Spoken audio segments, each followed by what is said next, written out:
লইন শাকারতুম লাযিদান্নাকুম ওয়া লইন কাফারতুম ইন্না আযাবি লাশাদীদ। যে রাসূল ইসলামের বাণীগুলো আছে এগুলো তো আসলে ঠাট্টা বিদ্রুপের বিষয় না।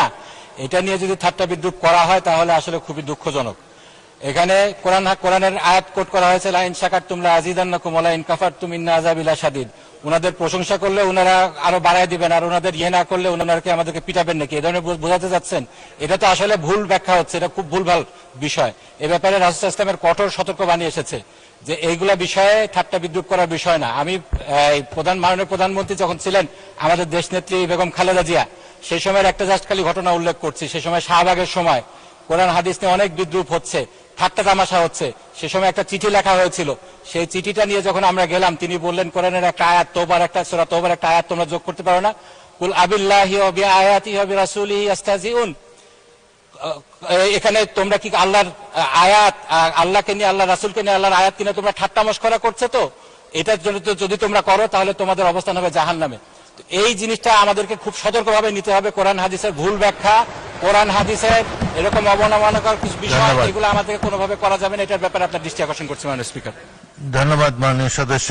আমার আলমগীর মাহমুদুল্লাহ ফরিদ একজন পুরনো সংসদ সদস্য। আমার মনে হয় না যে কোরআন হাদিস নিয়ে তিনি কোনো ব্যঙ্গাত্মক কমেন্ট করতে পারেন। তারপরেও আমরা পরীক্ষা করে দেখব, যদি কোনো ভুল ধরনের ব্যাখ্যা দেওয়া হয় কোরআন হাদিসের, সেটা এক্সপান্সড হবে।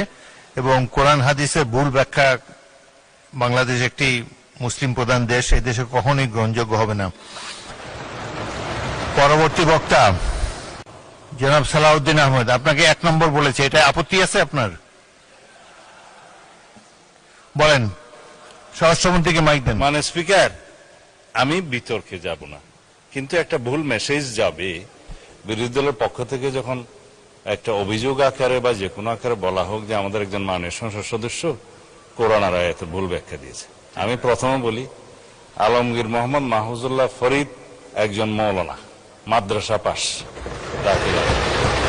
আমার পাশে ছিল।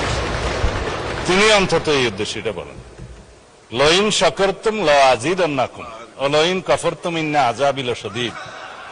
যেটা উনি বলেছেন সেটা প্রাসঙ্গক্রমে বলেছে। আমরা যদি আল্লাহর নিয়ামতের শুকরিয়া আদায় করি, আল্লাহ আমাদেরকে আরো বাড়িয়ে দেয়। যদি শুকরিয়া আদায় না করি, লইন কাফারতুম ইন্না আযাবি লাশাদীদ, আল্লাহ আযাব বাড়িয়ে দিতে পারেন। এখন এটা পলিটিক্যালি কেন বক্তব্য হবে, এটা দিয়ে কেন পয়েন্ট অফ অর্ডারে বাড়ানো হবে? এটা ঠিক হয় না মাননীয় স্পিকার। তিনি বলেছেন, সৎ উদ্দেশ্যেই বলেছেন, এবং আমরা যেন আল্লাহর শুকর গুজার করি। এইটা